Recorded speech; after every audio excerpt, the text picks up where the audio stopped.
Hello my friends, I, Forum Patel from LG School of Law would warmly like to welcome you all to the understanding of the concept of the Industrial Employment Standing Orders Act 1946 under the Labour Law 1.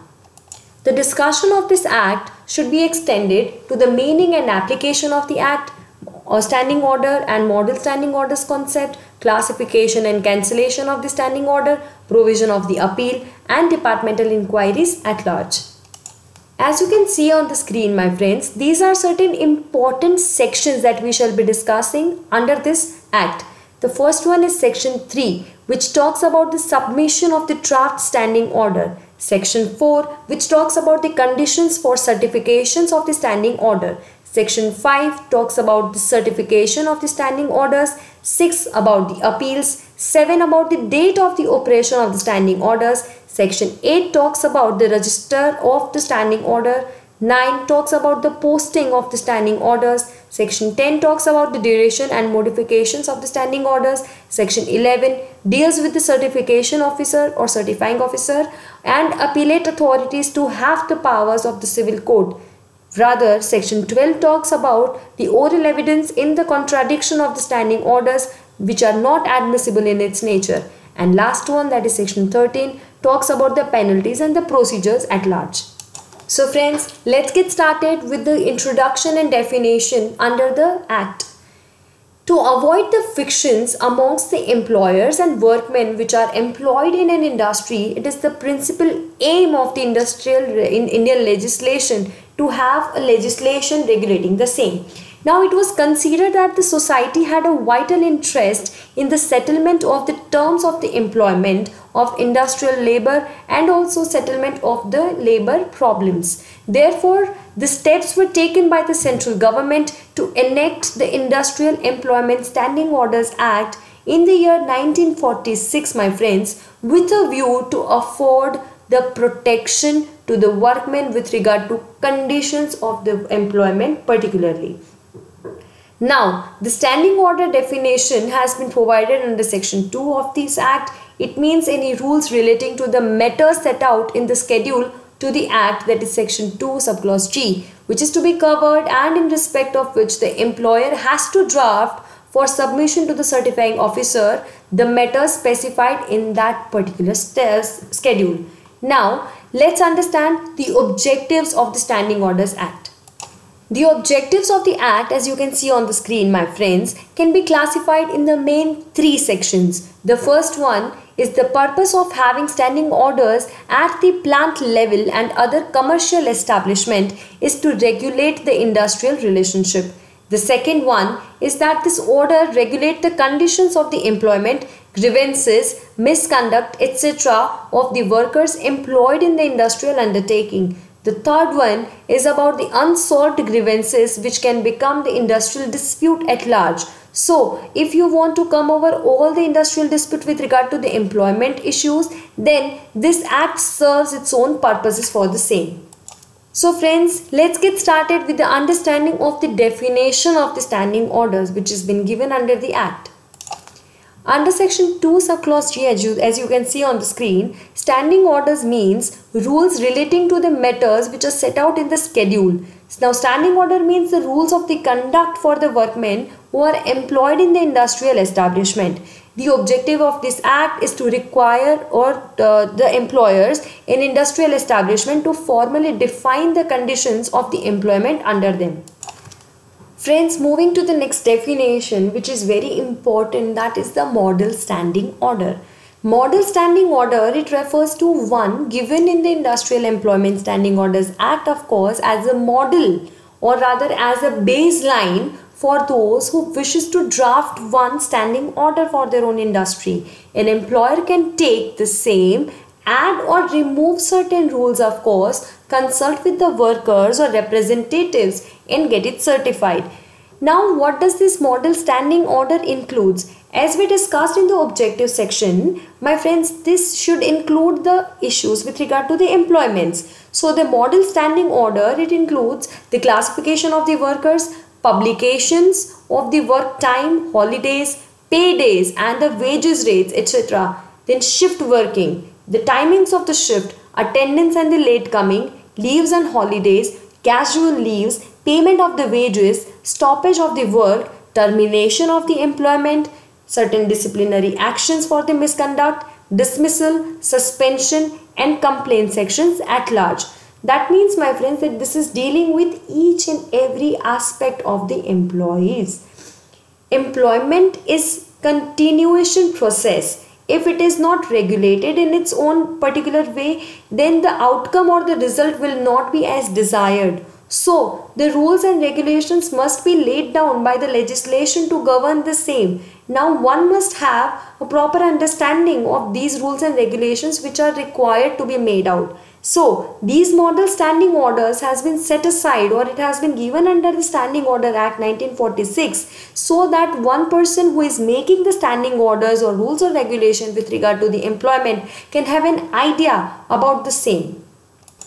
Moving further with the procedure for approval of the standing orders, my friends. The main provisions that deals for the approval of the standing orders, they are starting from section 3 to section 6. Section 3 under the Act talks about the procedure for submission of the draft standing order. 4 talks about the procedure for the conditions of the standing orders. Then next section 5 talks about the procedure for the certification, and 6 talks about the appeals. So my friends, under section 3, within 6 months from the date on which the Act became applicable, they have to make an application for the standing orders to the industrial establishment. The employer shall submit the certifying officer 5 copies of the draft standing order which are being proposed to them.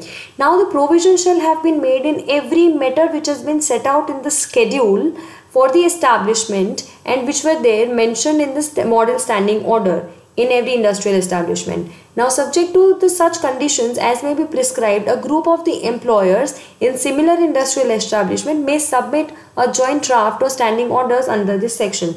Now, let's discuss, there are certain implications when we are talking about the submissions of the draft standing orders, my friends. There was a case of Hindustan Lever versus Workmen in the year 1974. Under this case, in the standing order, there were certain rules which were made which gives power to the management to transfer the employees from one section to another section, and with of course due notice and due procedures. Now, there was no finding that the transfer orders, or rather this whole set out regulation, it was with a malified intention. So the court stated that if any rules or regulations which are being made under the standing orders, if they do not have the malified intention at large, or if the order is prima facie valid, then it is the burden of the proof falling on the part of the employees to prove that such transfer orders or such rules and regulations are having any malified intentions behind them. So Hindustan Lever versus Workmen Company stated the same position, that the malified intention should be prima facie before making the standing orders or regulations. If not so, then the order should not be held to be invalid in its own nature. The next section talks about the procedure for the conditions for the certifications of the standing orders.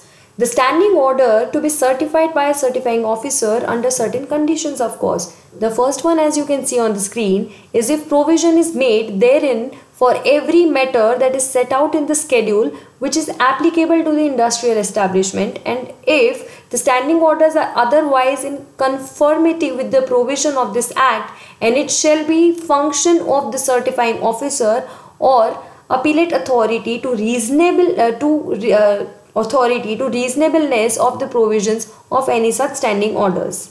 That means, my friend, that this provision is laying down the powers on the part of the certifying officer to check the fairness and authoritative or adjudicative nature of the standing orders. If the certifying officer is feeling that the standing orders are not reasonable or fair in its nature, then it has the power to modify the same and to ask the draftman to modify the same and again resubmit.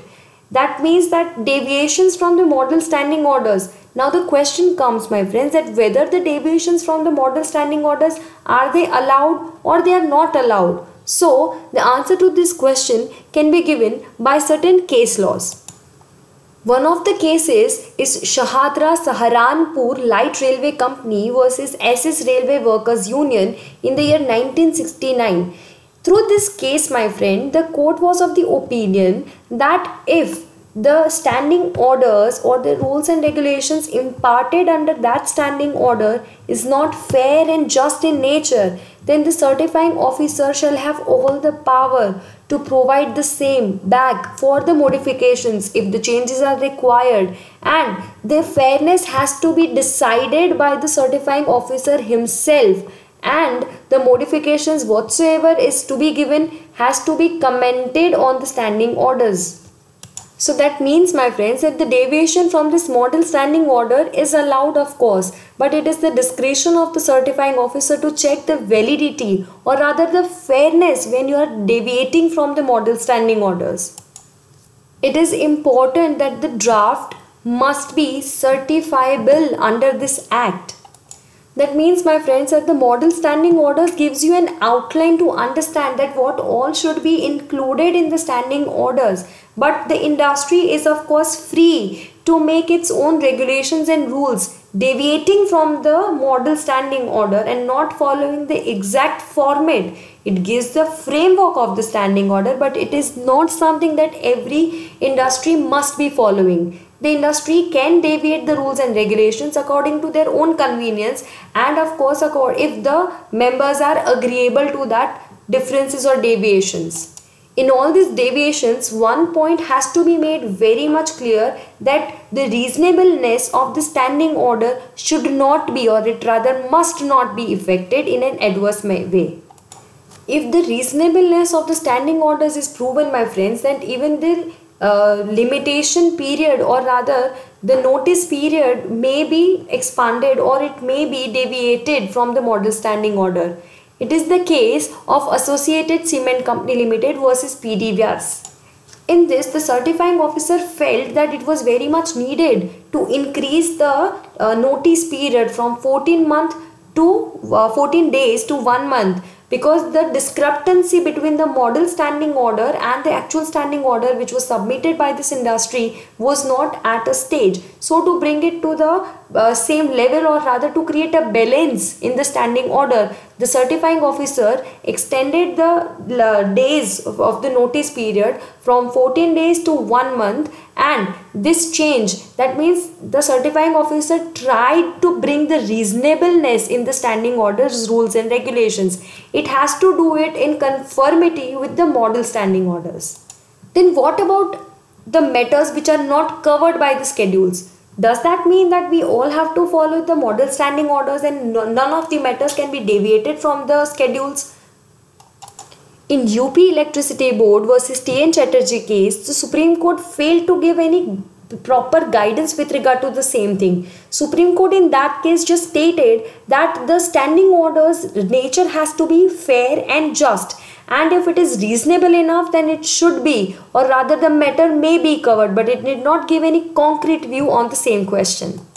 But in the Hindu versus its secretary case, my friends, the Madras High Court stated it very clearly that you of course can deviate from the subject matter which has not been given, and you can include the matters not included in the schedule under the standing orders, but that does not mean that you are allowed to make, or rather not to make, the rules with regard to the same thing that has been mentioned in the schedule.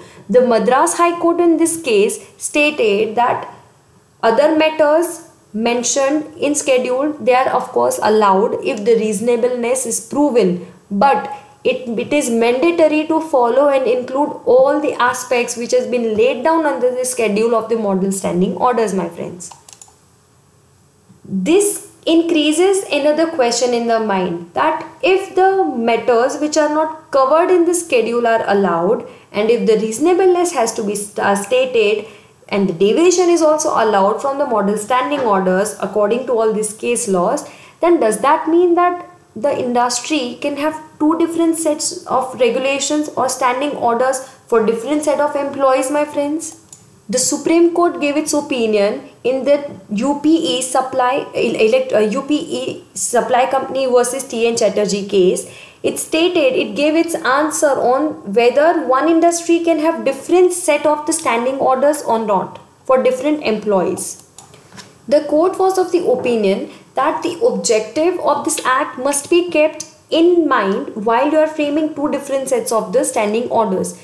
The objective of this act, my friends, was not to create imbalance between the employees, or rather to create different set of the rules for the employees. Why did this act provided the model standing order? So that a proper set of rules or regulations should be applied to all its employees in the same way. If the different set for the different employees are being adopted in the industry, my friends, then that would create imbalance in the industry. That would hamper the industrial peace, that would hamper the industrial relationship. So the court was of the opinion that if any such act which has been done which hampers this peace and relationship, then that cannot be standing valid in the eyes of the law. And so, my friends, this section, that is section 4, which provides the procedure for the conditions of certification of the standing orders, provide all these different aspects. It gives you the answers to the questions that whether the model standing order must be followed or not. Then deviation from the standing orders, if it is allowed or not. Can you include any other subject matter which has not been prescribed under the schedule? And of course, can you have different set of rules and regulations of the standing orders for different employees in the industry, one common industry or not? So friends, through all these case laws that we discussed in this session, we can answer these questions. In the next session, we shall be discussing about the certification of the standing orders, that is section 5 of the Standing Orders Act. Till then, stay tuned and keep learning.